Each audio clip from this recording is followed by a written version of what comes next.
Adana Okiki woke up with a dry throat, a heavy head, and the strange feeling that something was very wrong.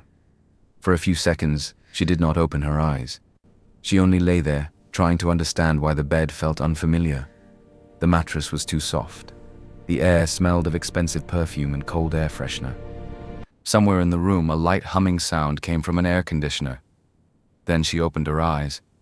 The first thing she saw was a white ceiling with a chandelier hanging above her.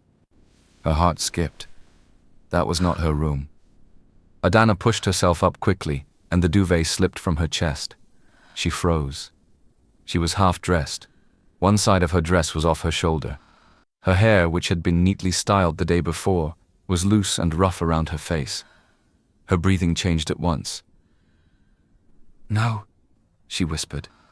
She turned sharply to the other side of the bed. A man was lying beside her. He was shirtless. He looked to be around his early 30s, tall even while lying down, with a firm chest, flat stomach, and the kind of body that showed he took care of himself. His skin was smooth and deep brown. His face was strong and striking, with a clean jaw, thick brows, and lips that looked too calm for the madness Adana was suddenly drowning in. He was very handsome, too handsome, and completely unknown to her. Adana screamed. The man jerked awake at once. "What is it?" he said, sitting up fast. His voice was deep and rough with sleep. Adana moved back until her body hit the headboard. "Who are you?" She shouted. "Who are you and why am I in this room?" The man blinked hard, still trying to wake up. He looked around the room, then at her.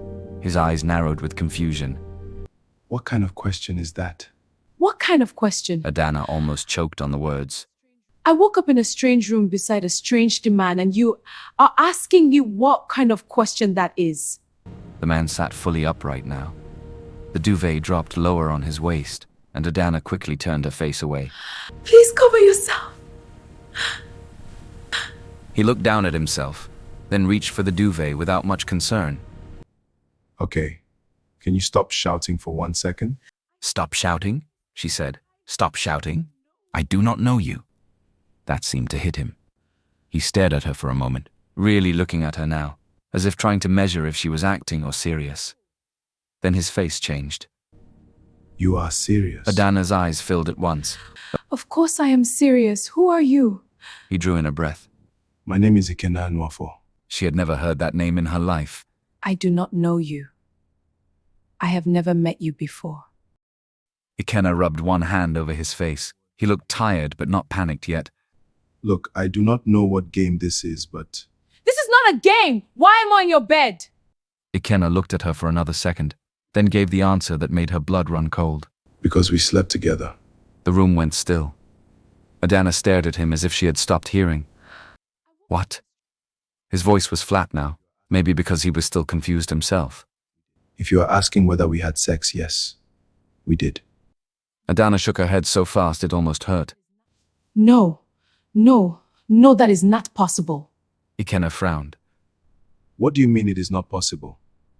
"I mean it is not possible. I do not sleep with strangers. I am not that kind of person. I have never seen you before in my life." He looked at her for a long moment, then glanced at the bed, the clothes on the floor, and back at her face. Adana followed his eyes and saw a heel near the chair, his shirt on the carpet, her clutch bag near the table, and one earring under the bed. Her stomach turned. "Oh God," she whispered. God. She pressed both hands to her head. Fragments tried to come back, but nothing stayed. Loud music, glasses, laughter, someone handing her a drink, then nothing. A thick, empty darkness. This can't be happening. This cannot be happening. Ikenna's voice softened a little. Are you saying you really do not remember anything? Adana looked at him with fear and disgust. "Do not speak to me like we know each other." Fine, but you were here. "I know I was here," she cried, "and that is the problem." Her chest was rising too fast now. She felt hot and cold at the same time. Then it hit her. Today. Her wedding. Adana slapped a hand over her mouth. Oh no. She pushed the duvet aside and jumped down from the bed. Her legs nearly gave way under her. She caught the edge of the table before she fell. "What?" Ikenna asked, now looking more alert. Adana turned to him, her face pale. I am getting married today. He stared at her. What? I am getting married today, she shouted. My wedding is this morning, this morning. For the first time since waking up, Ikenna looked truly shaken. Adana began picking up her things with trembling hands. Her phone was dead, her dress was creased, her head felt like it would split open. No, no, no, she kept saying. This cannot be happening. This cannot be happening. She had been with Daniel the evening before. Daniel Okafor, the man she was supposed to marry in a few hours. Daniel was a calm, decent young man from a good family. He was not perfect, but he had loved her in a steady, gentle way that made her feel safe. They had planned this day for months. Their families had prepared. Friends had arrived. Her white dress was waiting. And now she was standing in another man's hotel room with one shoe missing and her life already breaking apart. A hard knock landed on the door. Adana froze. Another knock came, louder this time. Adana, a woman's voice called from outside. Adana, are you in there? It was Mabel Nwankwo, her close friend and chief bridesmaid. Adana's face drained completely. Before either she or Ikenna could move, the door pushed open. Daniel stepped in first. He stopped after one step. Behind him stood Mabel looking wide-eyed, and Ugo, Daniel's cousin and best man, who had been helping search the hotel since morning. For one terrible second, nobody spoke. Daniel's eyes moved slowly from Adana's crumpled dress to the bed behind her, then to Ikenna, who was still sitting there shirtless.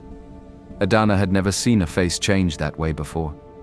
Daniel was a fair, neatly dressed young man with quiet eyes and a careful nature. Even when angry, he was usually controlled. But now all the life left his face. He looked as if somebody had struck him in the chest.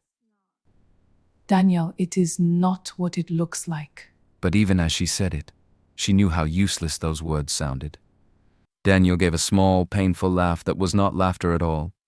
Not what it looks like? He repeated. Please just listen to me. I do not know how I got here. Mabel lifted a trembling hand to her mouth. Ugo looked away, already uncomfortable. Daniel looked at Adana again, and this time there was no confusion on his face, only hurt. Deep, open hurt. I was looking for you. Everywhere. Adana moved toward him. Daniel, please. He stepped back at once. That hurt more than a slap. I woke up here. I do not remember anything. I swear to you, I do not know what happened. Daniel looked past her and at Ikenna again. Then he looked back at the bed. The room was too silent, too full, too late. And in that one moment, Adana knew with terrible clarity that nothing she said now would sound strong enough to fight what Daniel had just seen with his own eyes. Everything fell apart instantly. Daniel took one step back, then another, as if the room itself had become too dirty for him to stand in. Please just listen to me. I do not know how I got here. He looked at her as though he was struggling to breathe. Do not, he said quietly. Adana stopped. Daniel's eyes were red already, though he had not cried. The pain in them was worse than tears. He looked from her face to the bed again, then to Ikenna, who was now standing, his expression tight and guarded. On our wedding morning? Adana, on our wedding morning. It is not like that. I swear to you, it is not. I woke up here too. I do not know this man. I do not even know how I entered this room. Mabel stepped in slowly behind Daniel. Adana, I do not know what happened, Adana said, now speaking too fast because panic had fully taken over. Please, Daniel, look at me. You know me. I cannot do this. I cannot. I'm not that kind of woman. Daniel gave a short laugh that sounded like pain. You are standing in another man's room, his bed, looking like this. And you want me to do what? Pretend I am blind? Ugo, who had been silent near the door, looked uncomfortable. Maybe we should all calm down first. Stay out of this, Daniel snapped. The room went quiet again. Adana moved closer, but Daniel stepped back immediately like he could not bear her touch. That one movement crushed something inside her. Please do not do this. Do not do this, Daniel repeated. I should not do this? His voice rose now. I have been looking for you since morning. My family is downstairs. Your guests are waiting. People are calling me, Adana, asking where my bride is. And I find you here.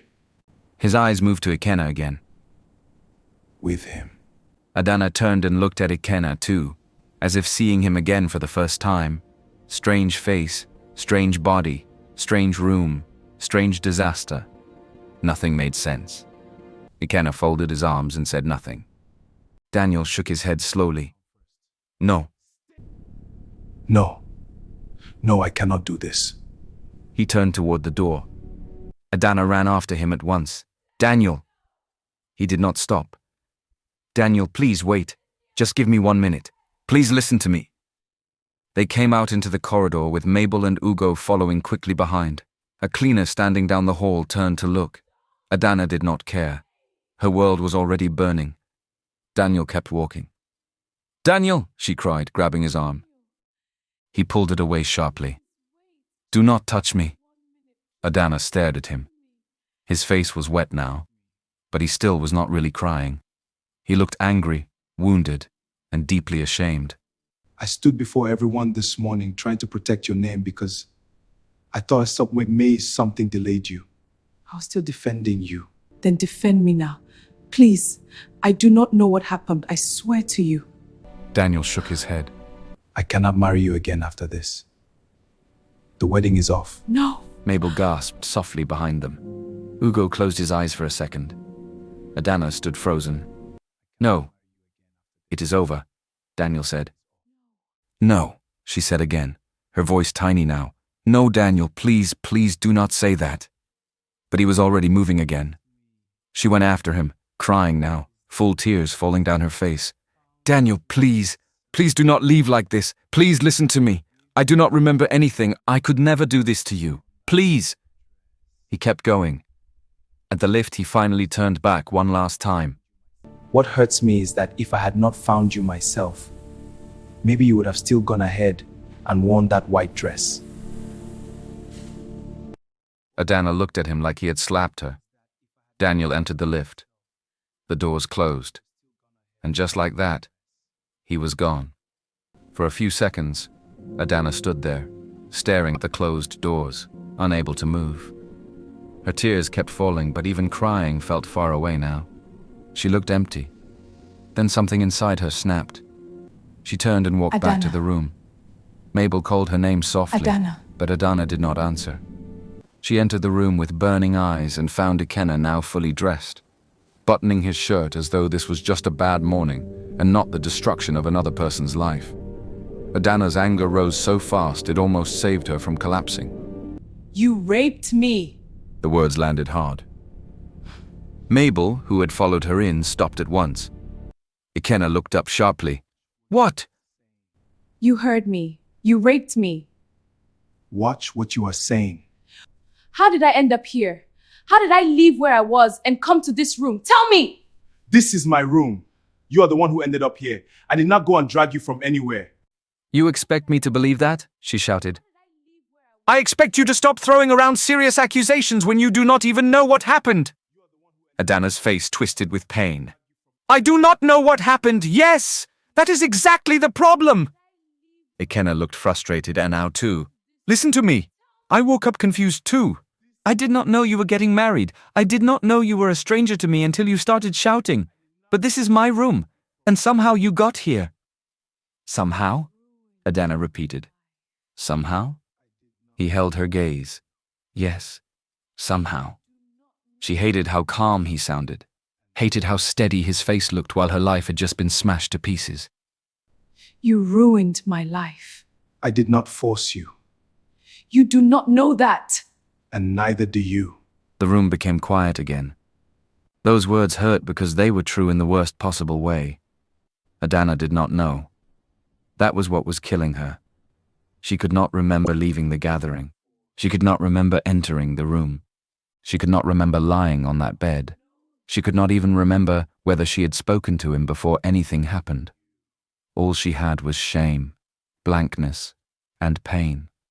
She bent, picked up her remaining shoe, her clutch, and her dead phone with trembling hands. Then she looked at Mabel. Let us go. Mabel nodded quickly. Adana did not look at Ikenna again as she walked out. But before she reached the door, he spoke. If you want the truth, then find out what really happened before accusing me of something that can destroy lives. Adana stopped for 1 second, her back still turned to him. Then she left without a word. The drive home felt unreal. Mabel sat in the passenger seat while Adana drove with stiff hands and swollen eyes. It was a miracle they reached the apartment safely because Adana could barely see through the tears that kept gathering and clearing. Neither of them said much. When they finally got to Adana's place, she parked inside the compound and turned off the engine. For a moment, she just sat there. Her apartment was on the top floor of a quiet, neat building. It was a cozy, beautiful place that matched the life she had built with her own hands. The sitting room had soft cream walls, warm lighting, clean furniture, and little touches of style everywhere. Nothing in the space was loud, but everything showed care. The wall art, the curtains, the simple flowers on the center table, the arrangement of chairs. All of it carried Adana's taste. She was an interior designer, and a good one. She had built a decent name for herself over the years. She had no parents to fall back on. She was an orphan. She had lost both father and mother young, and since then, life had taught her quickly how to stand on her own feet. She worked hard, earned well, drove a nice car, and had made a life that looked stable from the outside. But now, sitting in that car in front of her own home, she felt like someone who had lost everything in one morning. Mabel touched her arm gently. Adana, let us go inside. Adana nodded. The moment they entered the apartment, her phone came alive. Calls, one after another. Her aunties, cousins, family friends. One uncle she had not spoken to in weeks, a church woman, her mother's older cousin. Everybody wanted to know the same thing. Why was the wedding suddenly cancelled? Why had Daniel left the hotel angry? What had happened? Adana stared at the phone like it was another enemy. It kept ringing. Again, again, again. She finally switched it off and dropped it on the sofa. I cannot do this. Mabel looked at her with concern. Just rest first. Adana turned and faced her. Tell me what happened last night. From the beginning, everything you remember. They sat down. Mabel spoke carefully. She said the pre-wedding gathering had been loud and lively. Everybody was drinking. Everybody was moving around. Daniel had gone to spend time with his own friends. Some of the ladies had stayed back with Adana. Music had been playing. There had been laughter, toasts, dancing, more drinks. I remember you were happy, Mabel said softly. Very happy. Adana pressed her fingers to her forehead. Then what? Mabel shook her head. That is the part that is not clear. I was also drinking. Adana looked at her sharply. Mabel, I am telling you the truth, Mabel said quickly. I drank too. Not as much as you, but I did. Adana leaned forward. You were my chief bridesmaid. You were supposed to stay with me. I know. Then how did I leave a room full of people and nobody noticed? Mabel looked down. I stepped away at some point. Why? My cousin called me. There was an issue at home. I told you that already. Adana searched her face. For how long? I do not know. Maybe 20 minutes, maybe more. Adana leaned back slowly, exhausted. Nothing made sense. Later, another friend from the gathering called from a different number since Adana's line was off. Mabel answered and put it on speaker. The woman sounded worried and confused. Hey, it's me. I know Adana's phone is off. I called from a different number. Most people were pretty drunk toward the end, not really paying attention. Some went to their room, some went downstairs. I just can't clearly remember when you stopped being in the middle of us. After the call ended, Adana sat in silence. A whole room full of people. And not one person could explain how she disappeared. By afternoon, the silence in the apartment had started feeling dangerous. It gave too much room for thought. Adana stood up suddenly. I am going back to that hotel. Mabel rose too. To do what? To get answers.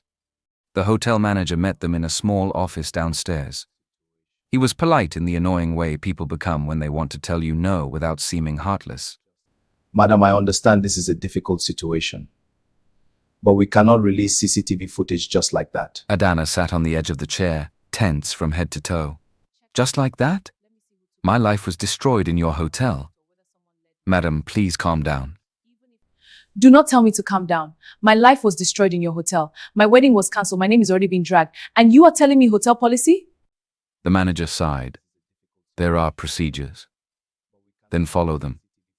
It is not that simple.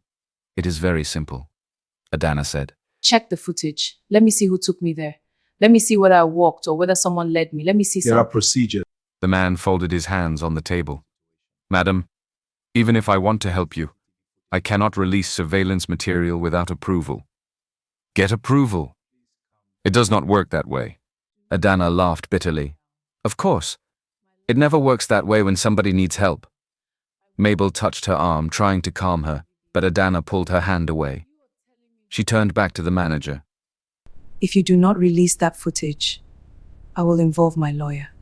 That is your right, madam. Ikenna stood up at once. So that is it? For now, yes. She stared at him for a long second, waiting for some last-minute sign of human feeling. It did not come. The manager simply looked back at her with that same careful expression. Ikenna picked up her bag.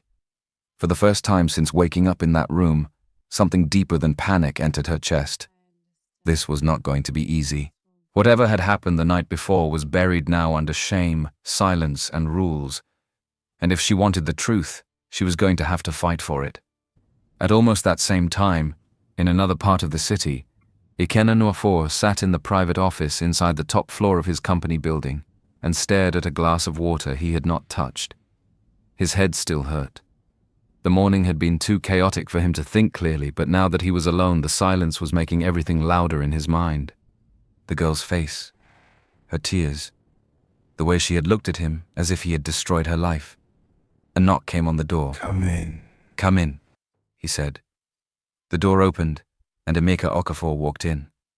Emeka was Ikenna's closest friend and also his lawyer. They had known each other for years. Emeka was not as flashy as Ikenna. He was calm, sharp, and careful with words. Where Ikenna often moved with pride and confidence, Emeka liked to pause, think, and study a matter from all sides before speaking. He shut the door behind him and came to sit opposite Ikenna. I have been calling you. I know. And you ignored me. I needed to think. Emeka looked at him for a moment. Then think out loud now. Tell me exactly what happened.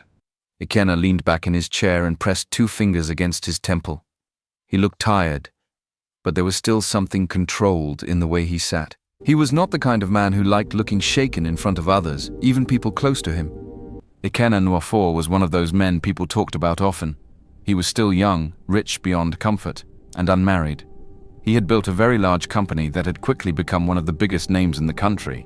He was the founder and owner, and though people liked calling him a billionaire bachelor, like it was a title, he hated how that made women, gossip blogs, and desperate families look at him like a prize to be won.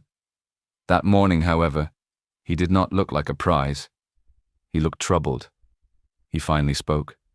I was drinking last night. Emeka folded his arms. I assumed that much. I was not just drinking. I was very drunk. Why? Ikenna gave a humorless smile. Do I need a reason to drink now? You do when you wake up in a scandal that can destroy your name. Ikenna exhaled slowly and looked away. There was a meeting earlier in the evening, he said. It did not go well. Then there was some family pressure too. My mother was on my neck again about marriage, about settling down, about all the women she thinks are suitable for me. I was irritated, tired. I just wanted to shut my head. Emeka said nothing. So I drank, Ikenna continued. A lot. He paused. Then, at some point, I called downstairs and told the manager to send a woman to my room. You did what? Ikenna looked at him. Do not start. I am starting, Emeka said. What kind of rubbish decision is that? That does not make it less stupid. Ikenna's jaw tightened, but he continued. I was angry. I was not thinking straight. I just wanted someone there. Someone to keep me company. That was all. Emeka stared at him in disbelief. You, of all people, should know better than to do something like that. I know, Ikenna said. I know. That quiet admission was enough to slow Emeka down. He leaned back. Go on. Ikenna looked at the desk again. When I got to the room, she was already there. On the bed, Adana. Yes. You had never seen her before? Never. And she said nothing? She said very little from what I remember. She looked drunk too. Not unconscious, not asleep, just very drunk. He paused again before continuing. I thought she was the one they had sent. Emeka's face remained serious. I touched her, Ikenna said quietly. She did not resist me. She did not push me away. That is why I believed it was consensual. The room went still for a moment. Emeka spoke carefully now. Did she speak clearly? Not really. Did she know who you were? I do not know. Did you ask? Ikenna looked irritated. Emeka, I said I was drunk. And I am trying to help you, Emeka said, his tone hardening. So answer well. Ikenna's mouth tightened. No, I did not ask. That is bad. I did not force her. I am not saying you did. I am saying it is bad. Ikenna looked away again. He hated how the story sounded now that he was hearing it through another person's ears. In his own head, it had felt like a drunken mistake. A terrible one, yes, but still a mistake. But once spoken aloud, it began to take on a darker shape. Emeka leaned forward. Listen to me carefully. Whether you meant harm or not, this matter is dangerous. You are not on scandal like this can stain you badly. You can become a headline by this evening. You are Ikenna Nwafor. People watch everything you do. Your face is known. Your company is too big. One scandal like this can stain you badly. Investors do not like stories like this. Business partners do not like stories like this. The public does not care whether you were drunk or emotional. They only care about the headline. Ikenna gave a dry laugh. So now I am a headline. You can become one by this evening. That wiped the little humor from Ikenna's face. If that woman decides to come after you publicly, and if she says you assaulted her, it becomes even worse. Show directly? Ikenna's eyes darkened. Yes. She already accused me. Emeka was silent for a second. Directly? Yes. What did you say? I told her to stop making dangerous accusations when she does not know the full truth. Emeka nodded slowly, thinking. There is also another angle. It might be a setup. You are rich and married and have tried to get close to you over the years. How many families would gladly throw their daughters at you if they had the chance? Too many. Exactly. So I cannot ignore the possibility that this girl may have something planned. Maybe she entered your room on purpose. Maybe she saw an opportunity. Maybe she is not as innocent as she looked. Ikenna did not answer immediately. He remembered Adana's face again.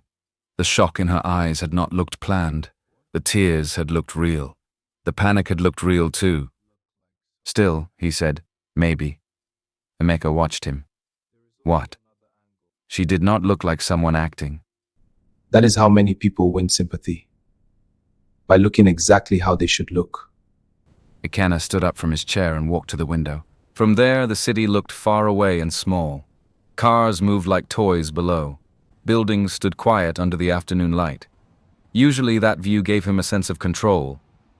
Today, it did nothing. She said she was getting married. She looked ruined. I heard. Emeka's expression softened a little, but his voice remained firm. Ikenna, you are allowed to feel bad. But do not let guilt make you foolish. This is now a legal matter. Ikenna turned back to him. So what do we do? First, I speak to hotel management myself and find out what they know. Then I watch the lady, quietly. Ikenna's face changed. Watch her how? I mean, I will find out who she is, what kind of person she is, whether she has any history of trying things like this, and whether she is already preparing a move against you.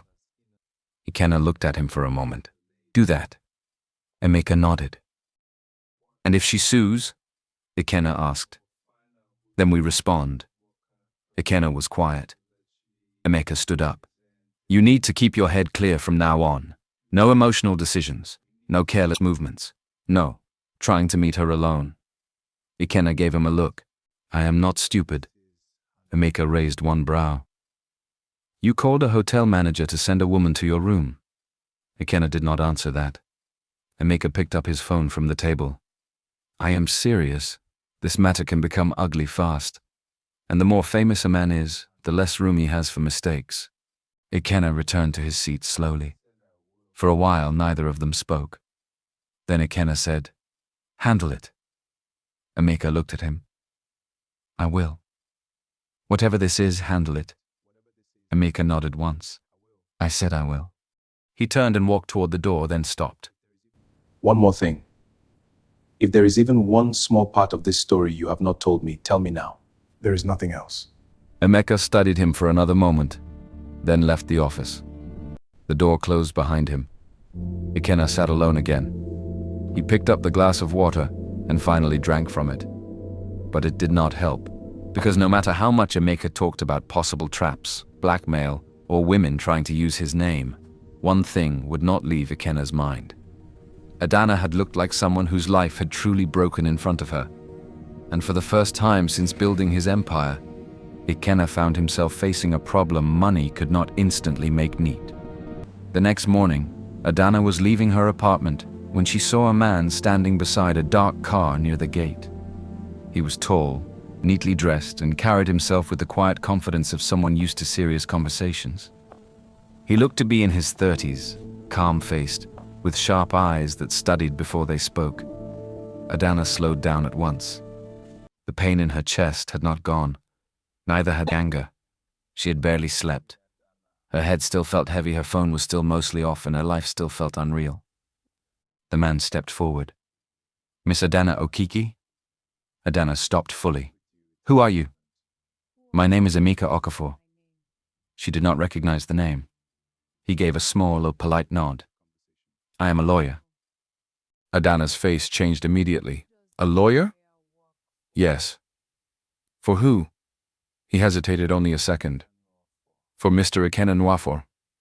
Adana stared at him. The pain in her eyes changed to something sharper. How did you get this address? I can explain. No, tell me now. Please, let's talk. "Please do not misunderstand. It was not difficult to find. Your details are not impossible to trace." Adana gave a bitter laugh. "Of course. Rich people always know how to find people. That is not why I am here." "Then why are you here?" she asked coldly. Emeka glanced around. Can we have a quick private conversation? "No."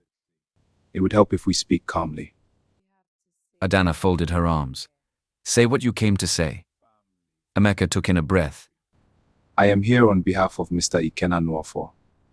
He wants this matter handled quietly. "Handled quietly?" "Yes," Emeka said carefully. "Everybody involved is already going through enough. The last thing anyone needs is a public scandal. My client is willing to make certain arrangements to ease things and ensure this matter does not become bigger than it already is." Adana looked at him like she had not heard well. "What arrangements?" This is your financial settlement. A settlement? Is this a joke? So this is it? You came to pay me off? Emeka kept his tone steady. "Please listen first. You want to pay me?" "No one is saying it that way." "That is exactly what you are saying," she burst out. "You want to throw money at me so I can keep quiet." That was not the intention. "Then what is the intention?" she demanded. "Tell me what else it means when a man sleeps with a woman under such a horrible condition and then sends his lawyer with money the next morning." My client is trying to prevent unnecessary damage to both sides. Both sides? Emeka lowered the paper. "I understand that you are upset." "No, you do not." She stepped closer. If Ikenna sent a lawyer with money, then he knows he did something wrong. He knows. "Miss Adana, I think emotions are high right now and you should leave." Emeka studied her for a moment. "Think about it first." "I said leave." Think about it first. Going public may not help you the way you think. Is that a threat? It's advice. I don't need your advice. She took one step back and pointed toward the gate. "Leave." Emeka held her gaze a second longer. Then he put the paper back into the folder. "I will go," he said. "But if you change your mind, I will not." He nodded once and turned away. Adana stood there until he entered his car and drove off. Then she looked down at her, shaking hands. Now it was clear to her. Ikenna was not just careless. He was trying to bury the matter. And if he was trying to bury it, then maybe he truly had something to hide. Later that afternoon, Adana sat alone in her living room and tried once again to call Daniel. The call rang. Then it cut. She stared at the screen and called again. This time he picked. Her heart rose painfully.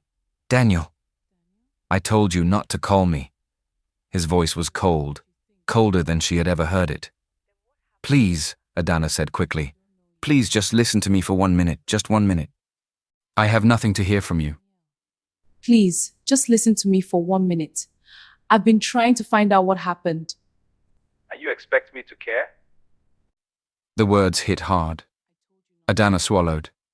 "You know me." There was a bitter silence from his end. Then he said, "I thought I did." She closed her eyes. "Please," she whispered. Daniel laughed once, dry and cruel. The whole city is probably laughing at me already. Please, don't talk to me like that. Why not? You deserve it. This is so humiliating. That is not what happened. Oh, really? Then what happened? Adana's lips trembled. "I do not know yet." "That is your problem," he said. His voice dropped lower then, and what came next cut even deeper because it was spoken with so much disgust. I want nothing to do with you anymore. You're nothing but a whore. The line went dead. Adana stared at the phone. For a few seconds she did not move. Then her knees weakened, and she sat down hard on the sofa and broke into heavy, painful tears. She cried until her throat hurt. Cried until her chest felt too tight. Cried until she could barely breathe. When she could finally hold the phone properly, she called Mabel. Mabel came almost immediately. The moment she entered and saw Adana's face, she rushed to her. "Adana!" Adana leaned into her and cried again. Mabel held her tightly. What happened? Adana could barely form the words. Mabel, I called Daniel. What did he say? He called me a whore. Don't hold on to Daniel's words. He's just angry and embarrassed. It's over. I know it's over. Adana, please. Mabel stayed quiet. After a long silence, Adana finally spoke again. "He sent a lawyer to me." Mabel looked up. "Who?" "That man, Ikenna." "What did he want?" "To offer money. To settle it quietly." Mabel's eyes widened. "He did that?" Adana nodded. The lawyer came to my gate, offering money, like I was some cheap problem to be removed. That means they are scared. Exactly. Mabel's voice grew stronger. Adana, don't you dare back down. You are stronger than this. We will face this together. Adana wiped her face slowly. "They think because he has money and power, he can silence me," she said. "They think I will just cry and go away." Mabel squeezed her hand. "Will you?" Adana lifted her head. Something in her was changing now. The pain was still there, but beneath it, resolve was beginning to form. No. Mabel watched her carefully. "Then what will you do?" Adana looked towards the dark television screen in front of her, but she was not really seeing it. I will sue him. Mabel nodded at once. "Good." Adana turned back to her, eyes still swollen but steadier now. Even if I cannot remember every single thing, I know something is wrong. I know I did not choose that. The life I had before that money is gone. I cannot let them buy my silence. Mabel's grip on her hand tightened. Then fight. Daniel's rejection had done something final inside Adana. It had removed the last hope that this could quietly heal on its own. Now there was only one thing left. The truth. Or at least the fight for it. The matter moved quickly after that. Adana got a lawyer, a woman named Barrister Ikenna, who spoke firmly and carried herself with the confidence of someone who had stood in many difficult rooms before. She listened to the whole story without rushing Adana once. When Adana finished, Ikenna sat back and said quietly, "This will not be easy. But easy is not the same thing as impossible." That was enough for Adana. The case first went into hearing and mediation. The room was cold and formal in a way that made pain feel smaller than procedure. Adana sat with Barrister and Kem on one side. Across from them sat Ikenna and Amika. It was the first time Adana had seen Ikenna since the hotel. He looked composed, neat in a dark suit, clean-shaven, rich, and calm, in that way powerful men often looked when the room was built to listen to them. It made Adana angrier just to see him. He looked at her too, but whatever he felt did not fully show. When Adana was asked to speak, her hands were cold. She told them she did not remember how she entered Ikenna's room. She said she had no reason to go there. She said she woke up confused, ashamed, and broken on the very morning of her wedding. Then her voice shook, but she still forced the words out. Even if I cannot remember every moment, my body was used without proper consent because I was not in a state to give it. The room went quiet. Barrister and Kem spoke next, strong and clear. My client is not a loose woman, but a working woman with dignity. Her wedding was destroyed overnight. She was in a tragic situation she does not even remember entering. Adana nearly cried from the relief of hearing someone speak for her like that. Then Amika stood. His tone was polite, but the words still stung. I acknowledge intimacy occurred, but reject the claim of a crime without evidence of force. Both parties were intoxicated. Both parties were not in a clear state of mind. A terrible mistake happened, yes. But one mistake should not automatically become a criminal act without proof. Barrister and Kem answered sharply. When a woman is too intoxicated to understand what is happening, that is not a small mistake. Amika replied. When a man is also intoxicated and believes he is with a willing adult, that too must be considered. We cannot replace proof with emotion. That line stayed with Adana. Proof with emotion. As if pain was some weak thing that could not stand beside fact. Then came the worst moment. Ikenna was asked to speak. He sat straight and said in a controlled voice, She appeared drunk, yes, but she was responsive. Adana turned to look at him slowly. Responsive. That was the word he chose. Barrister and Kem objected immediately and reminded the room again that response under intoxication did not equal meaningful consent. But the damage had been done. Adana felt stripped by that one word. Responsive. As if she had danced into it. As if what had happened to her could be reduced to one ugly sentence by a man in a good suit. The hearing dragged on. Every statement seemed to demand proof Adana did not have. Did anyone see her being forced? Adana, did anyone see you being forced? No, it was just us. Was there any footage? No, there wasn't. Did he claim force? No. Adana sat there and slowly began to understand something bitter. The law liked certainty. Pain was not enough. Confusion was not enough. A destroyed wedding was not enough. Not remembering was not enough. By the time the ruling came, Adana already knew from the faces in the room that things were not going in the direction she had hoped. The claim was weakened. The claim is weakened by insufficient proof, and the matter remains unclear due to mutual intoxication. I understand. There was not enough proof to sustain the full weight of what she was alleging. Then another wound came. Ikenna's side also pushed back, saying he was being falsely accused and that his name was being harmed. Adana sat still through it all, but inside, she felt herself cracking again. By the time she stepped out of that place, the sun outside looked too bright for what had just happened. Barrister Nkem spoke beside her. Adana, I know it's tough, but we have options. I just don't know anymore. We'll appeal. I'll file the papers this week. It won't change anything. It keeps hope alive. We'll talk soon. Adana barely heard her. She walked down the steps slowly, like someone much older than herself. She had been stripped twice. First by the incident, then by the system. And somehow standing there under the open sky, she felt even more alone than she had felt in that hotel room. The days that followed were worse than Adana expected. At first, she thought the pain would stay inside her chest alone. She thought it would be something private, something she could at least carry quietly. But shame was never quiet. People talked. They talked in soft voices when she passed. They talked on phone calls they thought would not reach her ears. They talked in offices, in family groups, in salons, in church circles, and in the spaces between fake concern and real enjoyment. Some people said her wedding was cancelled because she had always been too free. Some said she must have had a secret lover all along. Some said no decent woman would wake up in another man's bed on her wedding morning unless she had planned it. Others said Daniel was lucky he found out before the marriage. Every version of the story was crueler than the last. Adana began to understand that once people got a story they enjoyed, they no longer cared whether it was true. One afternoon, she went to her office after several days away. The moment she stepped in, she felt the change. The receptionist greeted her too carefully.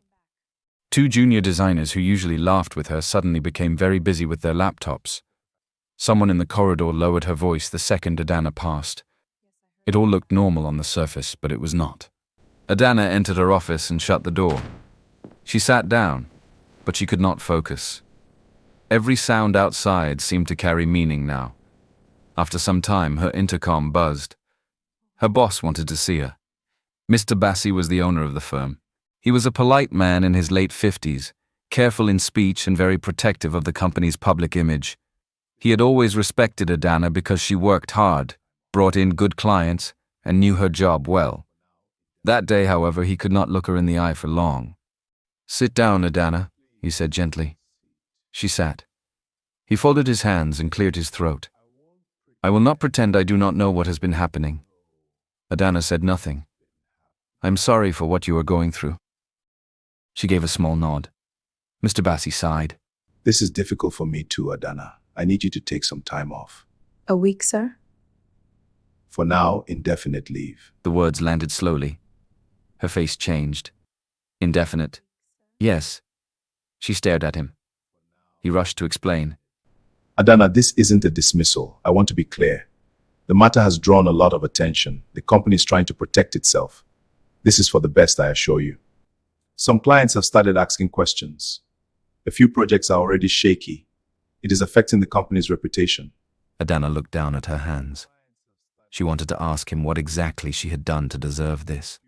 She wanted to ask why the burden always seemed to fall on the person already broken, but the words did not come out. Instead, she just nodded once. Mr. Bassi leaned forward. "Take time, rest, let things calm down." Adana rose slowly. "Thank you, sir." He looked like he wanted to say more, but there was nothing useful left. She walked out of his office with her dignity hanging by a thread. By the time she got into her car, her eyes were already wet. To everyone else, it was indefinite leave.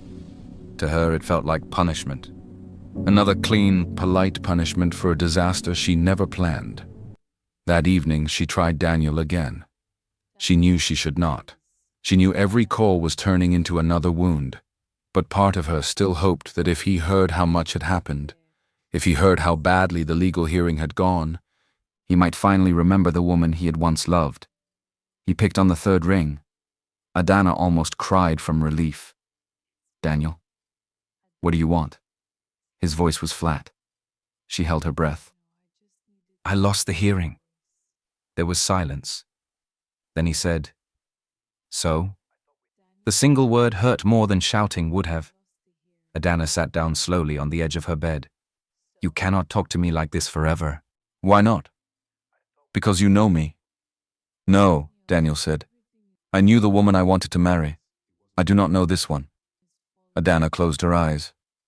"I have told you many times, I do not remember what happened." "And I have told you," he said coldly, "that I do not care anymore." She pressed her fingers against her forehead. "Daniel, please, everything is falling apart. That is not my concern. Please do not say that." His laugh was bitter. "What do you want from me now?" "Sympathy. I want the man who loved me to at least ask what really happened." Daniel was silent for a moment. Then he said, "You should have thought about all that before sleeping with another man." Adana felt the tears come again. "You know that is not fair." "Fair?" His voice rose. "Was it fair to me? Was it fair that I stood before people like a fool while my bride was in bed with another man?" Adana could not speak. Daniel lowered his voice again, but it was even more cruel now because it was calm. "Stop calling me Adana. Whatever happened to you now, face it yourself." The call ended. Adana lowered the phone slowly. This time she did not cry immediately. She just sat there with tears sliding down her face, feeling empty in a new way. Maybe this was what it meant for people's opinions to rewrite your life. One morning you were a bride. A few days later, you were a lesson, a warning, a disgrace. Sandra was the one who did not let her sink completely. Sandra Aza had worked with Ikenna for years. She was not loud, not dramatic, not the kind of friend who always wanted to be in the center of things. She was simple, kind, and steady. She had a calm face and a quiet way of speaking that made people feel safer than they realized. Ikenna had always liked her, but now she came to value her in a different way. Sandra showed up without noise. She brought food and left it in the kitchen. She sat with Ikenna through long silences without forcing conversation. She answered relatives' questions when Ikenna could not bear to. She reminded her to bathe, to drink water, to open the curtains. One evening she found Ikenna staring at nothing in the living room. Ikenna, you haven't touched your food. I'm not hungry, Sandra. You need strength, hungry or not. Ikenna gave a tired smile that vanished almost at once. Sandra sat opposite her. Talk to me. Ikenna looked away. There is nothing left to say. There is plenty left to say, Sandra replied gently. You just do not want to say it. Ikenna's throat tightened. Everyone has already decided who I am. Loud talk does not become truth just because it is loud. Don't help them bury you. Those words stayed with Ikenna, because lately every day felt like burial. On Ikenna's side, things looked very different. He had won. That was what everyone around him said. Amika told him the worst had been avoided. Some of his business people, the few who knew, said it was good the matter did not go too far. One friend even laughed and said, "You escaped." But Ikenna did not feel like someone who had escaped. He felt restless. The hearing replayed in his head when he was alone. Ikenna's face, her voice, the way she had gone still after he said she was responsive. He had not said it to insult her. He had said it because that was how he remembered it. But now the word disturbed him too. Ikenna, He tried to throw himself into work, but his concentration broke often. He found himself asking questions he had not wanted to ask before. What if she truly had no idea how she got there? What if the damage done to her was bigger than the version he kept defending in his head? What if he had not meant evil, but had still been part of something terrible? That discomfort followed him for days until in one moment of weakness or guilt or confusion he sent her a gift. It was expensive, too expensive. A designer bracelet in a velvet box, delivered with flowers and a short note. I am sorry for everything. When the gift arrived at Ikenna's apartment, Sandra happened to be there. Ikenna looked at the box, then at the note, and her face hardened immediately. This man is mad. Did he send it? Maybe he feels bad. He can feel bad from far away. She picked up her phone and sent one message to the number on the card attached to the package. Do not ever send me anything again. Keep your gift and your guilt to yourself. Then she told the delivery man to take everything back. When Ikenna got the returned gift later that day, he sat staring at it for a long time. Amika, who happened to be in his office, noticed. She rejected it. Ikenna did not answer. What did you expect? You keep acting from guilt, not sense. You won the matter. Let it rest. But Ikenna could not. Not fully. Something in him had started leaning toward Ikenna, not as scandal, not as threat, but as a wound he could not stop looking at. Ikenna's next shock came on a Saturday evening. She had gone out for the first time in days just to clear her head. Sandra had practically forced her to leave the house for some air. They stopped at a quiet restaurant lounge, hoping it would be peaceful. It was not. Ikenna saw them before they saw her. Daniel and Mabel. They were seated together in a corner, closer than two people casually talking. Daniel was leaning in. Mabel was smiling in that soft way Ikenna had seen before, but never attached to him. For a second, Ikenna could not move. Sandra followed her gaze and went still too. Oh no, Sandra whispered. Ikenna's body turned cold. She had expected many things. Not that. Not Mabel. Not the same friend who had stood beside her in lace and makeup. The friend who had held her phone and lipstick and bridal list. The friend who had been there before the wedding morning. Mabel saw her first. The smile disappeared from her face. Daniel turned too. The moment he saw Ikenna, his expression tightened. Sandra touched Ikenna's hand. Let us go. but it was too late for that. Ikenna was already walking toward them. She stopped at their table and looked from one face to the other. For some seconds, she could not even speak. Then she said quietly, "So it is true." Nobody answered at first.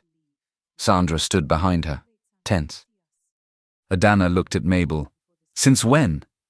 Mabel sat up straighter. She looked uncomfortable for only a moment. Then, slowly, that discomfort faded. Ikenna, don't say my name like we're still friends. Daniel stood up. "This is not the place." "No," Ikenna said, her eyes still on Mabel.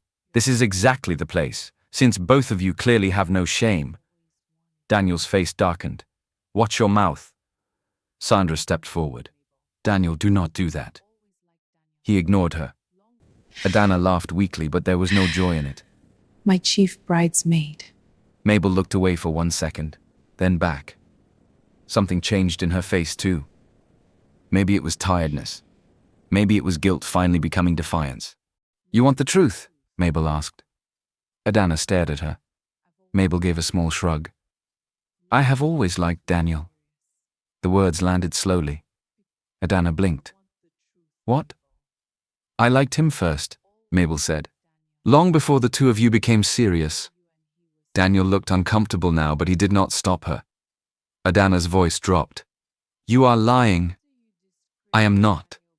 Mabel leaned back in her chair, her eyes no longer apologetic. "But he wanted you. He always wanted you." Ikenna looked at Daniel. He looked away. Her heart began to pound. Mabel continued. After you disgraced Daniel publicly, whether you meant to or not, he needed someone who actually cared. Sandra let out a disbelieving laugh. "What nonsense are you saying?" Mabel turned to her sharply. "Stay out of it." Sandra folded her arms. "I will not." But Ikenna still looked only at Mabel. "So that is what this is?" she asked. "Comforting him?" Mabel gave a dry smile. "Maybe. Or maybe I just stopped pretending." Ikenna felt something heavy collapse inside her. Mabel had been there through everything. Through the planning. Through the wedding preparations. Through her tears. Through Daniel's insults. Through the legal battle. And now this. Were you ever really my friend? Ikenna asked. For the first time, Mabel did not answer quickly. Then she said, I was. But I was also human. Sandra's face hardened. "That is rubbish." Mabel looked at Ikenna with the coldness she had never shown before. Honestly, Ikenna, you have no right to complain. Ikenna stared at her as if she had spoken another language. After what happened and the way things turned out, you can't still be acting like some innocent victim in everything. Daniel shifted, but he still said nothing. Those words hurt worse than Ikenna expected. Not because they were true, but because they came from someone who knew how shattered she already was and still chose to step on the broken parts. Sandra spoke now, her voice sharp. Mabel, you are a wicked person. Mabel rolled her eyes. "Please." Ikenna looked at Daniel one last time. And you? He held her gaze for a second, then looked away again. That was answer enough. Ikenna nodded slowly. "Okay," she said. Her voice was very quiet now. Too quiet. She turned and walked away before the tears could fall in front of them. Sandra quickly followed her.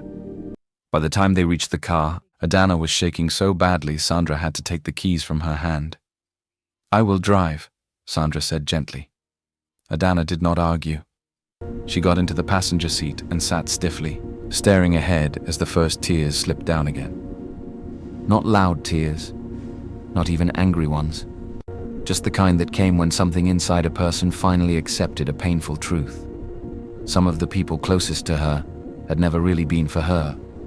And somehow, that betrayal hurt almost as much as the morning that started all of this. When they got home, Sandra helped her inside. "Sit," Sandra said gently. Ikenna sat down on the sofa like someone who had forgotten how to use her own strength. Sandra went to the kitchen and came back with water. "Drink." Ikenna obeyed without argument. That was how broken she was. For a few days after that, she moved through life like a shadow. She barely ate. She slept badly. Her head hurt often. Sometimes she felt weak without understanding why. At first, she thought it was stress. With everything that had happened, it made sense. Her body was tired. Her heart was tired. Her whole life was tired. But then the nausea started. It came in the morning first, then later in the day. One afternoon, she was in the bathroom, bent over the sink, shaking after vomiting, when Sandra, who had stopped by again, stood at the door and looked at her carefully. "How long has this been happening?" Sandra asked. Adana rinsed her mouth and avoided her eyes. "A few days." Sandra was quiet. Then she said softly, "Adana, when last did you see your period?" Adana froze. The room went silent. She lifted her face slowly and looked at Sandra in the mirror. "No." Sandra did not speak. "No," Adana said again, this time more faintly. "No." But even as she said it, fear had already entered her eyes. They went to the hospital the next morning. Adana sat in the waiting area with cold hands and a colder heart. She did not speak much. Sandra stayed beside her the whole time. When the doctor finally confirmed it, Adana felt like the room moved away from her. Adana, the test is positive. You're pregnant. The words sat in the air like a sentence. Adana blinked slowly. "How many weeks?" The doctor told her. Adana lowered her head. There was no need to ask who the father was. There was only one possible answer. After the appointment, Sandra drove her home because Adana could not hold the steering wheel without shaking. The whole ride was silent. When they got into the apartment, Adana walked straight into her room and sat on the edge of the bed. Sandra remained by the door for a moment, then came in and sat beside her. Adana laughed once. It was a small, broken sound. My life is over. Sandra shook her head quickly. "Do not say that." Adana looked at her. "How do I not say it?" She placed one hand on her stomach, not with affection, but with shock. This is not just a scandal anymore. It is a child, and the truth of that lands with even more force than the pregnancy itself. A child from that night. Sandra did not speak. Adana looked away again, tears rising. "I cannot even explain my own life to myself anymore." Sandra reached for her hand. "One step at a time." But Adana was already slipping deeper into panic. The thought would not leave her. A child. Not just shame. Not just gossip. Not just a wedding she lost. Now something living was growing inside her. And whether she wanted it or not, it tied her forever to that night. It took her 2 days to gather the courage to contact Ikenna. She did not want to see him. The thought alone made her feel sick. But she could not keep something like this to herself forever. Ikenna, Adana. I need to see you. Please come to my house. "Is everything all right?" Adana almost laughed at the foolishness of the question. "No," she said. "Everything is not all right." He came that evening.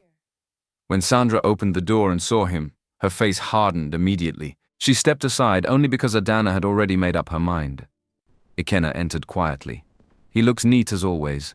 Expensive watch, clean shirt, composed face. But the moment he saw Adana sitting in the living room, he seemed to understand that this was not a small meeting. She looked pale, tired, not angry in the sharp way he was used to seeing, just worn. Sandra stood nearby with folded arms. Ikenna looked from one woman to the other. What happened, Adana? Ikenna, I'm pregnant. The words sat between them. Ikenna stared at her. For one long second he said nothing. Then he let out a breath and looked away, as if his mind needed a moment to catch up. When did you find out? "Yesterday." He nodded once, slowly, then looked back at her. And then he asked the question that made her chest burn. "Are you sure it is mine?" Sandra made a sound of disbelief. Adana stared at him. "Excuse me?" Ikenna raised one hand slightly. "I have to ask." Adana stood up at once. "You have to ask?" His voice stayed low, careful, but that only made it worse. "Adana, I am not insulting you. I am saying I have to be sure." Her face twisted with pain. "Be sure?" Sandra stepped in. "What exactly are you trying to say?" Ikenna looked at Sandra, then back at Adana. "I am saying this is not a small matter." Adana laughed bitterly. "Of course, now it is suddenly not a small matter." Ikenna's jaw tightened. Do not do that.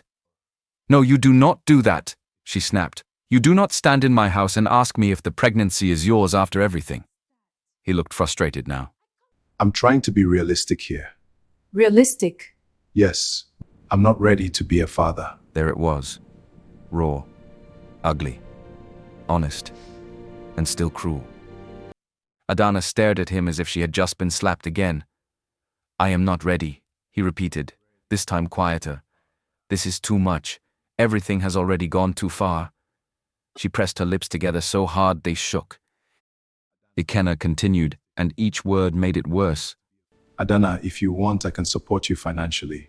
It's no trouble. Support me. I don't need your pity or your money. If you decide not to keep the pregnancy, I can handle everything. Sandra stepped forward immediately. Get out! Ikenna looked at her. I am only trying to... Get out! Sandra said again. Adana was no longer crying yet. She had gone too still. So that is it, she said. Ikenna turned back to her. That is not what I mean. That is exactly what you mean. Her voice was shaking now, but there was no mistaking the hurt in it. You think because money has solved everything in your life, it should solve this too. Ikenna rubbed his forehead. Adana, you doubted me, told me you are not ready, then offered me money to get rid of my child. Our child, he corrected without thinking. Adana laughed through her tears. Do not call it that. Don't call it that. Not after what you just said. For the first time since entering the house, he looked like he understood the full weight of how badly he had handled it. But it was already too late. Adana pointed to the door. Leave. He did not move at first. Adana. Leave. This time her voice was firmer. Ikenna looked at her for another second, then at Sandra, who was still glaring at him like she would throw him out herself if he delayed one more moment. Without another word, he turned and walked out. The door shut behind him, and Adana broke. She bent forward with a sound Sandra would never forget. It was not just crying. It was the sound of a person whose last thread had snapped. Sandra rushed to her and held her tightly. Adana cried into her shoulder, shaking from head to toe. He thinks I'm nothing. Just something to use and throw away. I know, Adana. I know. He doubted me in my own house. He wants me to remove the pregnancy. Sandra closed her eyes. I know. Adana cried until her whole body felt weak. That night, she did not eat. She lay in bed staring into the dark and feeling like her future had become a room with no door. The days after that were the hardest yet. Adana began seriously thinking about abortion. She did not say it lightly at first. She said it like someone testing a terrible truth. Then she said it more often. I cannot do this alone. How will I explain this child? Every time I look at the baby, will I not remember that night? What kind of life is this? Sandra never shouted at her, never judged her, never forced any answer on her. One evening, they sat together in the living room, and Adana spoke with both hands around a mug of tea she had barely touched. I used to plan my life carefully. Everything. Sandra listened. I worked so hard to build this home. I chose the wedding colors, the chairs, the flowers, every detail. I knew where I was going. Now everything is happening to me without my permission. Sandra nodded slowly. I know. Adana looked down at her stomach. If I keep this child, I am tying myself forever to the worst thing that ever happened to me. Sandra was silent for a moment before answering. Maybe, she said softly. Or maybe you are tying yourself to someone who did not ask to be part of the worst thing. Adana did not speak. Sandra continued carefully. I'm not telling you to keep the child or not to keep it. Only that pain must not be allowed to make the whole decision by itself. Adana's eyes overflowed. I'm so scared. I know. I'm so ashamed. I know. I feel so abandoned. I know. Adana finally started crying again, but this time it was not loud. It was tired crying, the kind that came from having no more energy left to fight your own thoughts. Sandra stayed with her through all of it. There were days Adana woke up and felt sure she could not go through with the pregnancy. Then there were moments she found herself resting a hand on her stomach without realizing it. One afternoon, she stood alone in front of her bathroom mirror after washing her face. The house was quiet. Sandra had just left. Adana looked at herself for a long time. Then slowly, almost by instinct, her palm moved down and rested over her lower stomach. She froze. The touch was light, careful, confused. Her eyes filled again. She was still undecided, still scared, still angry, still not ready to call this child a blessing. But for the first time since hearing the doctor's words, something inside her softened. Just a little.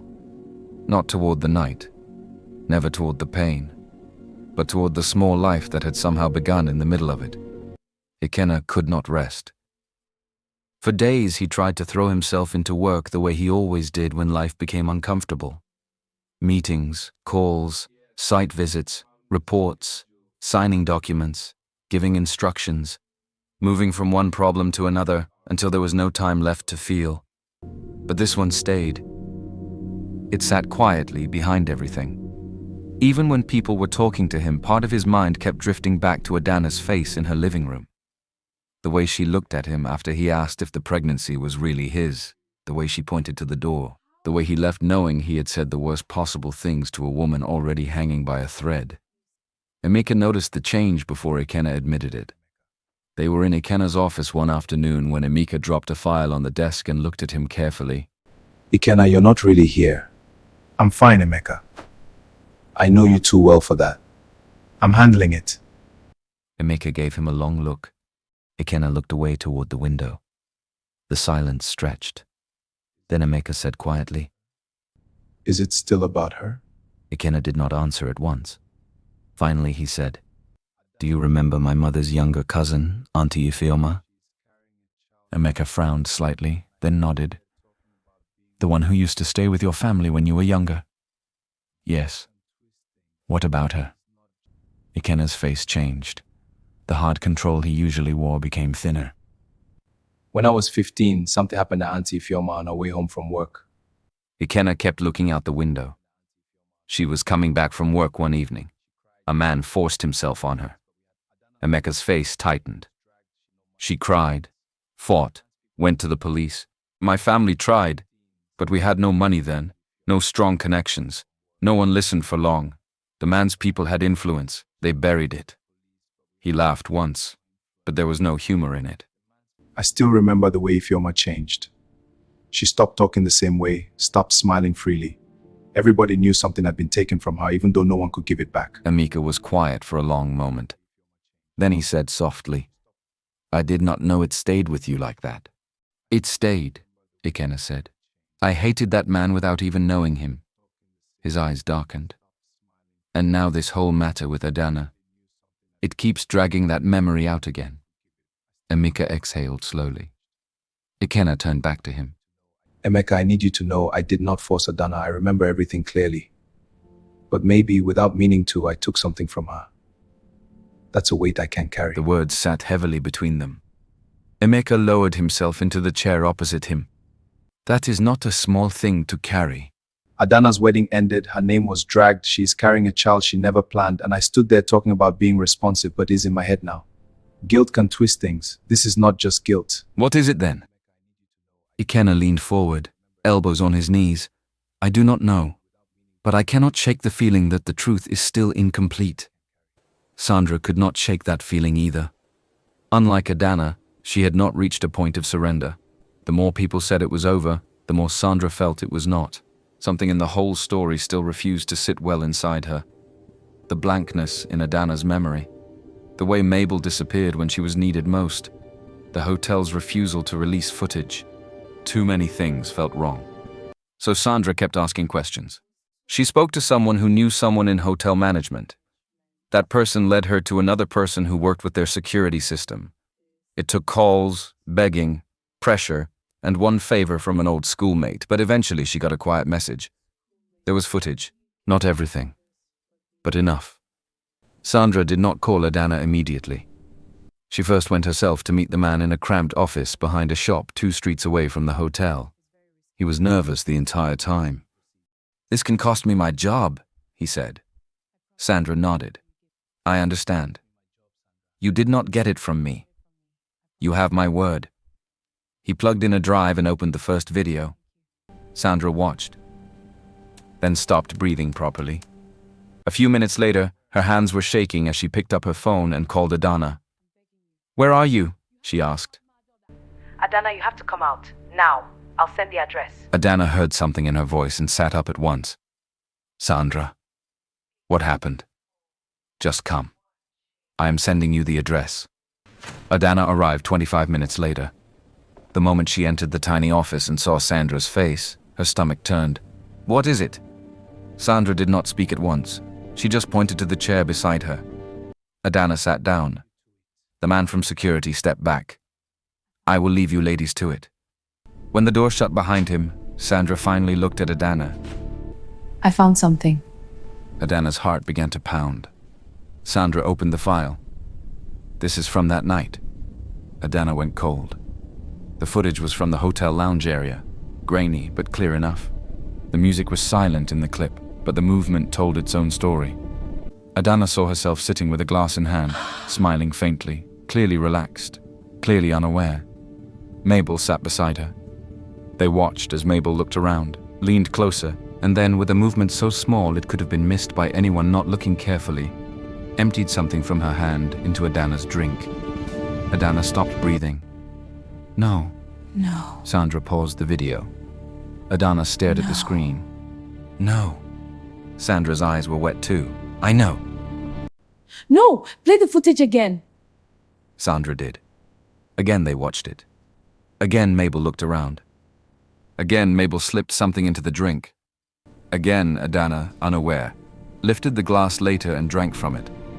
Adana pressed one hand to her mouth. Her whole body began to shake. Sandra clicked to another clip. This time it showed Mabel helping Adana up some time later. Adana looked weak, her steps were off, her head kept falling forward.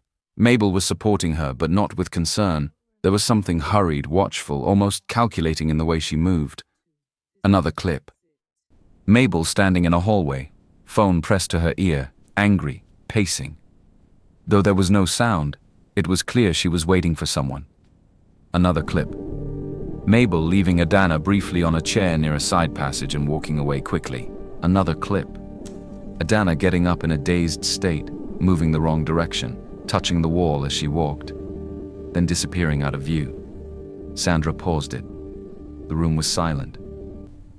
Adana's eyes stayed fixed on the screen, but now she was no longer really seeing it. She was seeing her life rearrange itself in a terrible new shape. Mabel did this. Sandra nodded slowly. "Yes." Adana's breathing became shallow. "She did this to me." Sandra reached for her hand. "Adana." Adana yanked her hand back and stood up suddenly. Everything inside her was trembling. "Mabel." Sandra stood too. Adana, wait. We need to think. No, I need to see Mabel. Now. But rushing won't help. I can't wait any longer. They found Mabel that same evening. She was at Daniel's apartment. Sandra drove because Adana was in no state to handle the wheel. On the way there, neither of them said much. Adana held the flash drive so tightly it almost bent in her palm. When Daniel opened the door and saw them, surprise flashed across his face. What are you doing here? Adana did not answer him. She looked past him and saw Mabel inside. Mabel rose from the sofa slowly. For 1 second, nobody moved. Then Adana stepped in. "We need to talk." Daniel looked between them. "What is going on?" Why are you here? Because I know. Mabel's face changed. Very slightly. But enough. Sandra shut the door behind them. Daniel frowned. "Know what?" Adana took out the drive and held it up. "I know what you did." Mabel looked at the drive, then back at Adana. "I do not know what you are talking about." Sandra gave a short, hard laugh. "Enough." Daniel's face tightened. "Somebody should explain." Adana's voice rose for the first time. "She drugged me." Daniel looked at Mabel sharply. "What?" Mabel let out a dry laugh. "Adana, are you serious right now?" Sandra moved forward. "We saw the footage." The room changed instantly. Daniel stared at Mabel. Mabel said nothing. Adana's eyes filled, but the tears did not fall yet. You put something in my drink. That is ridiculous. Sandra plugged the drive into the television on the wall without asking anyone. Her hands were steady now. Anger had steadied them. A few seconds later, the footage began to play. Daniel watched. Mabel watched too. Nobody spoke until the first clip ended. Daniel turned to Mabel slowly. Tell me that is not what it looks like. Mabel's mouth opened, then closed. Sandra played the second clip, then the third. By the end, Daniel had gone pale. Adana looked at Mabel like she no longer knew the person in front of her. Why? Mabel looked away. Why? Adana shouted now. Daniel stepped toward Mabel. Answer her! Mabel snapped suddenly. Because you took everything! The room went still. Adana stared. Mabel's eyes were shining now, but not with shame, with long hidden bitterness. You always had to be the one, she said. The better one, the chosen one. You took everything from me, Adana. You were always the better one, the chosen one. And Daniel? He always wanted you. What are you saying? Daniel asked. Mabel laughed bitterly. You liked her. You always liked her. Even when I was there, even when I made myself available. It was always Adana. Daniel stepped back slightly, as if the truth had slapped him too. Mabel pointed at Adana. She took what should have been mine. Adana looked at her in disbelief. Daniel is not a thing to be taken. Mabel ignored her. I only wanted to disgrace Adana just enough to make Daniel leave her. Just enough? You hear the cruelty in that? Mabel's breathing was rough now. Her control was slipping. I had planned it, she said. I found someone. He was supposed to meet me there. He was supposed to take you to another room. He was supposed to sleep with you and record it. Daniel closed his eyes for a second. Adana felt like the floor was moving. Sandra said quietly, My God. Mabel laughed again, but this time it sounded broken. But he was late. The plan went wrong. He kept saying he was on the way. I left Adana for a few minutes to sort things out. When I came back, Adana was gone. Adana's mouth parted slowly. Mabel looked straight at her now. You wandered off before I could bring you back. The words landed like iron. Adana sat down because her legs gave way. Sandra moved to her immediately. Daniel looked sick. So everything that happened after that. I didn't know Adana would end up with that man. Adana looked up at her with tears finally falling. You set me up. You destroyed my life. Mabel's face hardened again, almost as if shame had turned into defense. I did not force that man to touch Adana. Sandra stepped forward so fast Daniel had to hold her back. Liar! You monster! Sandra, stop! This won't help! Mabel shouted back. I only wanted Daniel to know who Adana really is. Adana rose slowly this time. Her face was wet, but her voice came out clear. And what am I? Mabel opened her mouth. Adana took one step toward her. What am I, Mabel? Your friend, your rival, your mistake. What exactly was I to you all this time? Mabel looked away. Adana's voice broke then. Mabel, I loved you. That line hit harder than the shouting. Daniel lowered his head. Adana wiped her face roughly. You watched me cry, held me while I broke, and comforted me knowing the truth. Mabel said nothing. She had no defense left. Adana nodded slowly. I do not ever want to see you again. Then she turned and walked out before her body failed her. Sandra followed immediately. Behind them, Daniel's voice rose at Mabel for the first time, full of disgust. But Adana did not stay to hear the rest. She had heard enough. By the next day, the truth had spread. Not to the whole world in some loud public way, but to the people who mattered. Daniel knew. Sandra knew. Emeka knew. The lawyers knew. Some family members knew. The version of Adana as some shameless bride began to crack. It did not undo everything, but it changed the shape of the story. Daniel called 3 times. Adana did not answer. Mabel sent messages. Adana blocked her. When Emeka got the footage, he went straight to Ikenna. They watched it together in silence. When the screen went dark, Ikenna remained seated for a long moment. Then he stood up and walked to the window. So she was telling the truth. he said quietly. Ikenna rose too. Yes. Ikenna did not turn. She did not go there by choice. No.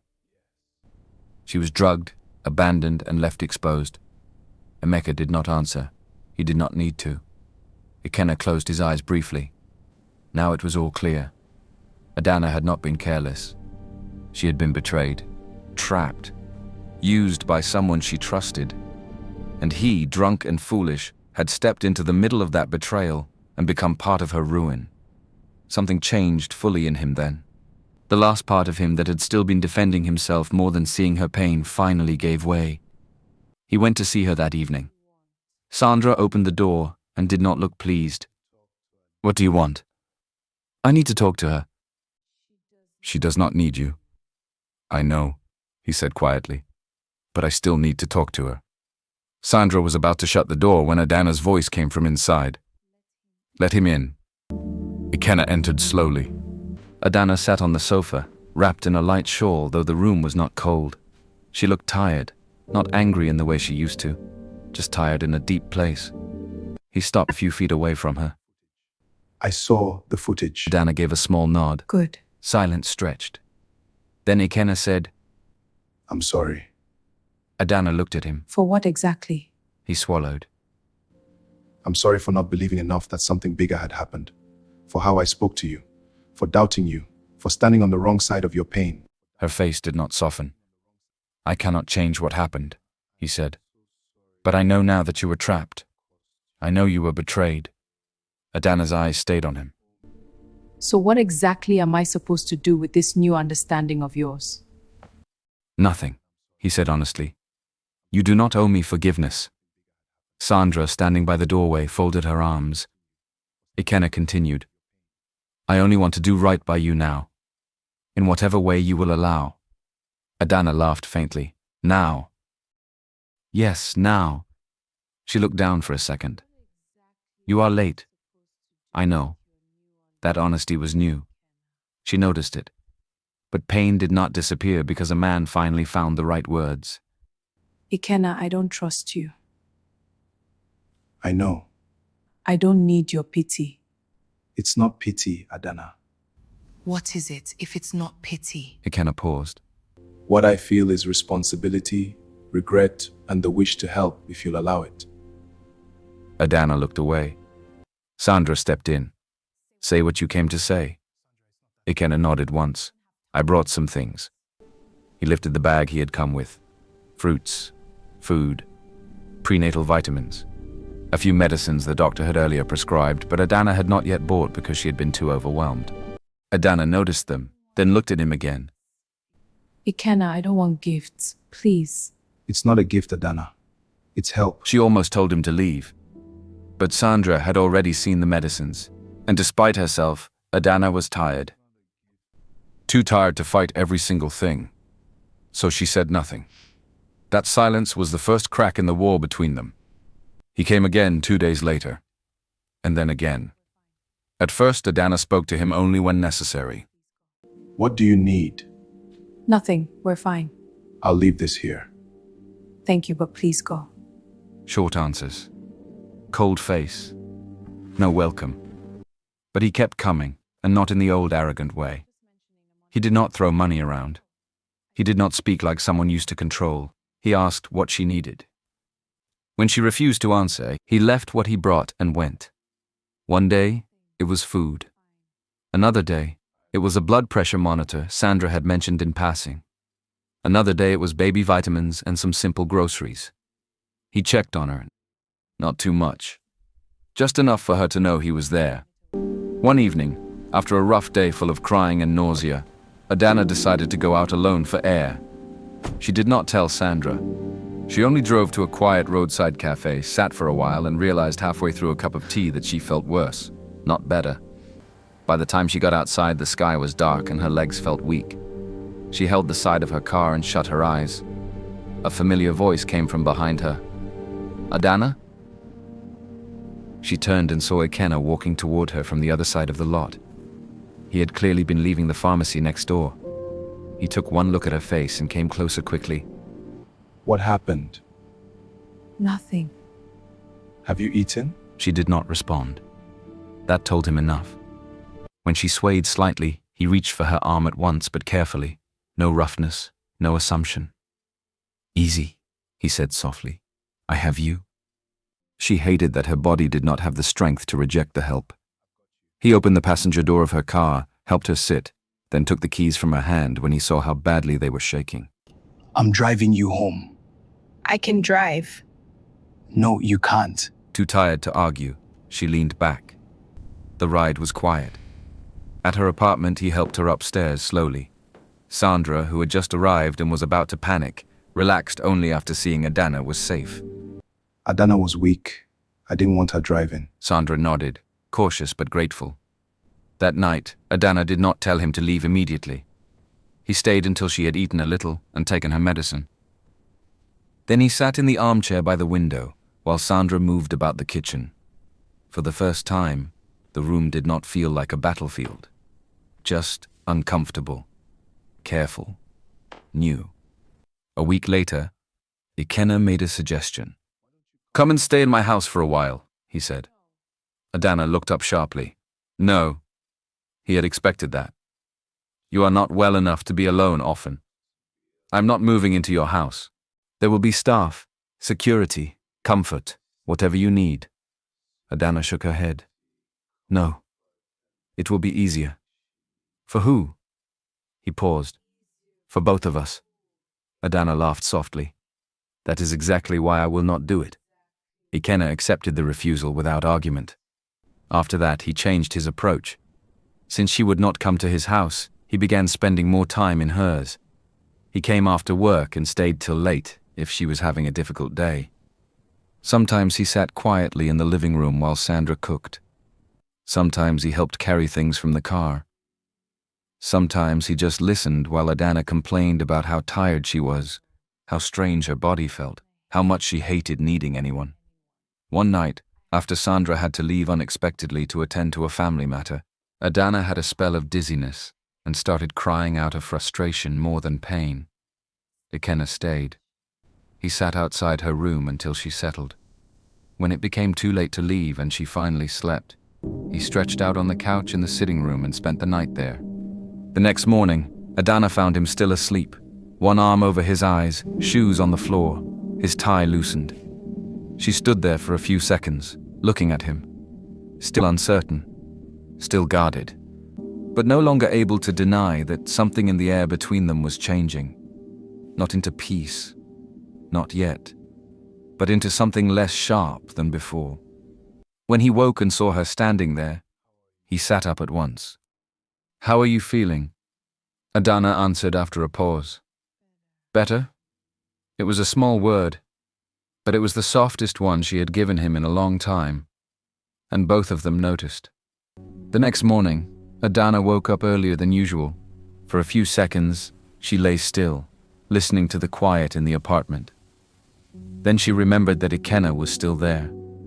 She came out of her room slowly and found him on the couch, just as she had left him the night before. One arm was thrown over his face. His long legs almost hung off the edge. He had slept in an awkward position, but even like that, he still looked annoyingly good. His shirt had pulled slightly at the neck, and Ikenna could not help noticing again that he was a very handsome man. Not just handsome in the obvious way. There was something softer in his face when he was asleep, less guarded, less proud. She stood there for 1 second too long. Then she pinched herself lightly. "What is wrong with you?" she whispered under her breath. She blamed it immediately on hormones. That had to be it. Nothing else made sense. As if he heard something, Ikenna stirred and opened his eyes. He looked at her and sat up quickly. You are awake. Ikenna folded her arms at once, trying to look normal. Obviously. A faint smile touched his face. "How are you feeling?" "Better." He nodded and stretched. "Good." She noticed he looked uncomfortable from sleeping on the couch. You could have gone home. "And leave you alone after last night?" "I would not have died." He stood up. "I know. But I still stayed." Ikenna looked away before he could see the small change in her face. A few minutes later, she heard movement in the kitchen and came out to find him making breakfast. She stopped at the entrance. Ikenna, what are you doing? Cooking. I can see that. Why? Because you need to eat. Adana leaned against the door frame. Since when did a billionaire start frying eggs in someone else's kitchen? Since the woman in the house became too stubborn to take care of herself. She wanted to be annoyed. Instead, she almost smiled. Don't you dare burn my pan. I know what I'm doing. You sound too confident. You complained too early in the morning. She shook her head and went to sit down. By the time Sandra came in later that morning, breakfast was already on the table. Sandra paused at the sight before her. Adana sat in front of a plate of eggs and toast, while Ikenna poured tea like he had always belonged there. Sandra looked from one face to the other and hid a smile. "Good morning," she said. "Morning," Adana replied. Ikenna nodded. "Morning." Sandra came closer and looked at the food. So, did you cook this? Unfortunately, he did. Ikenna looked offended. "You ate everything." Sandra laughed softly and sat down. That morning, for the first time in a long while, the apartment did not feel heavy. Days began to pass differently. Not perfectly. Not without pain. But differently. Ikenna kept showing up in simple ways that slowly became hard to ignore. He came with fruits and medicine without making a big speech about it. He learned the doctor's instructions and reminded Adana when she forgot. He noticed the little things too. When she was more tired than usual, when she was forcing herself to smile, when she had not eaten enough. He escorted her to clinic visits and sat with her like a man who had nowhere else more important to be. One afternoon, as they drove back from the hospital, Adana turned to look at him. "Do you not have work?" He kept his eyes on the road. "I do." "Then why are you always with me?" He smiled faintly. "Because I want to be. You spend too much time here." "I own the company," he said simply. "I can go whenever I like." Adana rolled her eyes. "You are too proud. And you like saying that. I do not." "You do." She turned her face toward the window, but he caught the smile she was trying to hide. That became their new rhythm. Small arguments. Light teasing. A growing ease neither of them fully admitted at first. He annoyed her with his music too. He liked playing old songs from his phone in the kitchen while pretending he had a great voice on. He did not. Adana told him that many times. One evening he was making noodles while singing badly under his breath. Adana, seated nearby, pressed her palm to her forehead. "Please stop." He looked back. "You are jealous." "Of what?" "My talent." She laughed before she could stop herself. The sound filled the room and surprised even her. Ikenna turned fully then and just looked at her. The laughter died slowly on her lips. Why are you looking at me like that? He shook his head. It's nothing. Nothing. But it was not nothing. Because hearing her laugh again felt like watching light return to a place that had gone dark for too long. Sandra noticed it before Adana said anything. One afternoon, after Ikenna left for a meeting, Sandra sat on the bed while Adana folded a few clean clothes. Sandra watched her quietly for a moment. "You look lighter." Adana did not look up. Do I? "Yes." Adana folded another blouse. "Maybe I am just less tired today." Sandra smiled. "No, it is more than that." Adana sighed and finally sat beside her. For a moment she said nothing. Then she spoke softly. I feel strangely safe around him now. Sandra's smile softened. "I know." Adana looked down at her hands. "I did not think that would ever happen." "It happened slowly." "Yes." She gave a small, thoughtful nod. "Very slowly." Sandra was quiet for a moment. Then Adana turned to her and took her hand. Sandra, I have to thank you for staying, for being the only true friend I had in all of this. Adana, you don't have to thank. "I do." Sandra looked at her with affection. "Then I accept." Adana leaned her head briefly on Sandra's shoulder. "You saved me," she whispered. Sandra rubbed her arm gently. "No, you are the one still standing." For Ikenna, the change inside him became impossible to deny. At first he had told himself he was only trying to do right by her. Then he told himself it was responsibility, then guilt, then duty. But one night, as he sat in his car outside her apartment after leaving, he found himself smiling because of something silly she had said earlier about his terrible music. He stayed there a little longer than necessary and realized the truth had already grown too big to hide from himself. He no longer saw the baby as a problem. He no longer saw the future as something to escape. He had begun to imagine it. A small child with Ikenna's eyes. A home with less silence. Mornings that belonged to more than work and business calls. And when he thought of those things, he did not feel trapped. He felt peace. That was when he finally admitted it. It was no longer pity, no longer guilt. He was in love with her. And the realization did not come with fireworks or drama. It came quietly, the way most real things came. Their closeness kept growing in ordinary moments. You always make me smile. Just returning the favor. Here, try this. Delicious. Your baby. Always. One evening, rain fell heavily outside, and power went out for a while. They sat in the living room with only rechargeable lamps and the sound of water hitting the windows. Ikenna was wrapped in a shawl again, feet tucked under her on the sofa. Ikenna sat across from her, one elbow resting on his knee. The room was calm. No television, no music, just the rain. Ikenna looked at him for a long moment, then asked, Why?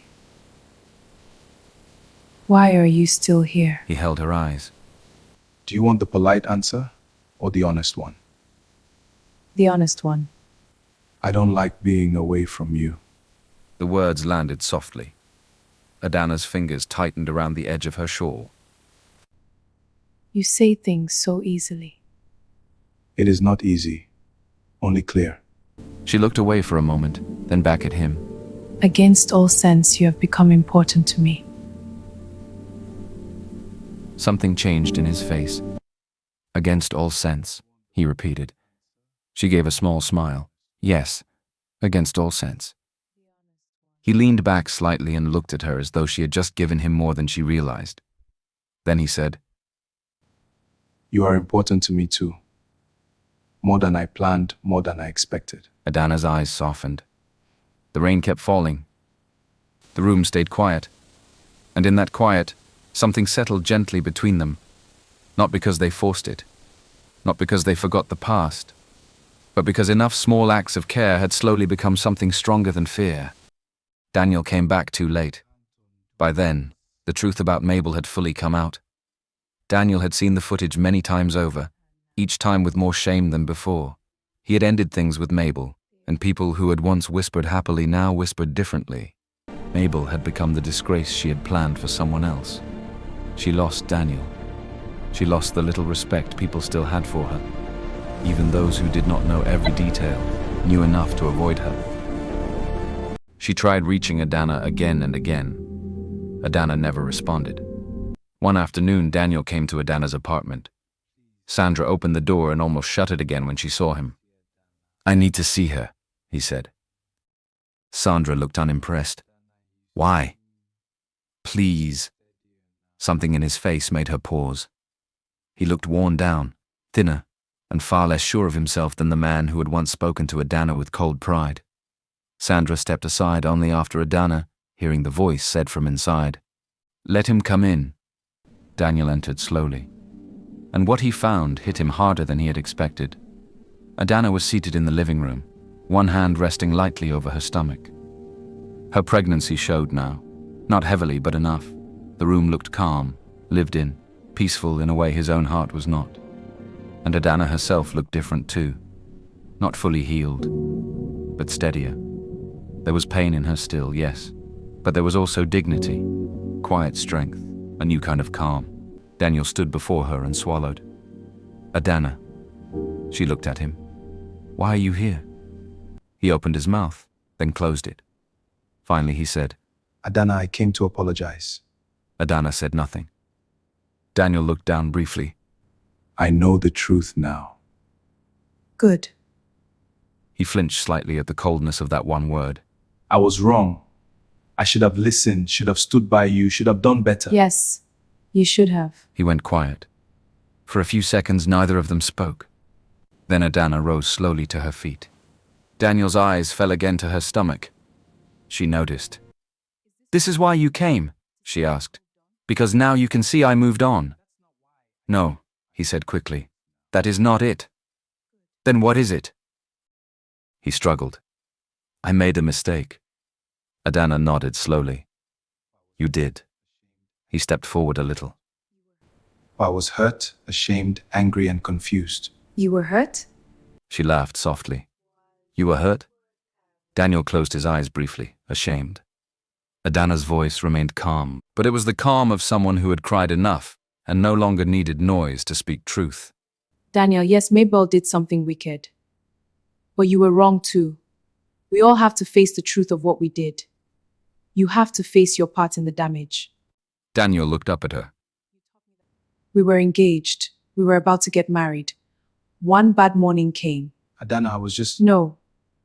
You judged me with the rest of the world. You did not trust me. You did not believe me. You did not even try. The moment you thought I had done wrong, you jumped straight into my best friend's arms. Daniel looked crushed now. Adana took a step closer. "Do you know what that taught me?" she asked quietly. He could not answer. You taught me that love without trust is nothing. A man can promise forever and still disappear the first day his pride is wounded. Daniel's face twisted with regret. "I was ashamed, I was angry, I was confused, and I was ruined," Adana said. "But I still deserved better than what you did." He had no answer to that. Not a real one. He stood there, broken by a truth he could not defend himself against. Adana looked at him for one last moment. Then she said, Leave now, Daniel. Don't come back. Her voice was not loud.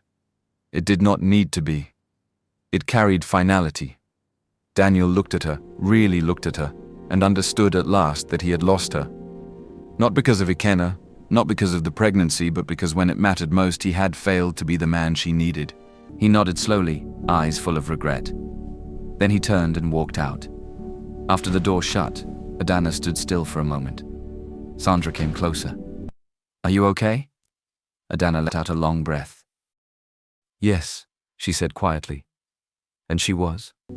Not because the past no longer hurt, but because she no longer needed anything from it. That night, Ikenna invited her to dinner. "A date?" she asked over the phone. "Yes," he replied. She smiled faintly. You are very bold. I have been told that before. Adana hesitated only for a moment. Then she said, "All right." He took her to a luxurious restaurant with soft lights, quiet music, and the kind of service that made everything feel gentle and thoughtful. But for all its beauty, what stayed with Adana most was not the place. It was the way he watched her through the evening. Not like someone showing off. Not like someone trying to impress. Just like a man who was grateful she was there. Dinner was calm, simple, warm. They talked more freely than they ever had before. About small things, childhood memories, work, the baby, fear, healing, the strange roads life sometimes used to bring people together. At some point, after dessert had been cleared and the room around them had grown quieter, Ikenna reached across the table and held her hand. Adana looked at him. His expression was serious now. Adana, I don't want our child to arrive into confusion and half-love. She held his gaze. He continued, his voice calm and steady. Adana, you are one of the strongest women I have ever known. Not because lies kind to you, but because it was not, and you still remained yourself. Adana's eyes stung. "I know I came into your life in the worst way," he said. "I know I cannot erase that. And I know I made many mistakes after." What I feel for you now is not guilt. It's not pity. And it's not duty. It's love. A love I fully choose.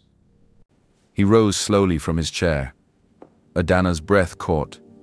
Then in the soft light of that room, Ikenna went down on one knee. Her eyes widened, already filling. He looked up at her and smiled with the kind of honesty she had once thought she would never get from him. I love you. Truly and deeply. Not because of what happened, but because of who you are. I want to spend my life with you. Love you in peace, stand by you openly, and raise our child with you the right way. He reached into his pocket and brought out a ring. Adana, will you marry me? Adana stared at him through tears. For a second, the whole room disappeared.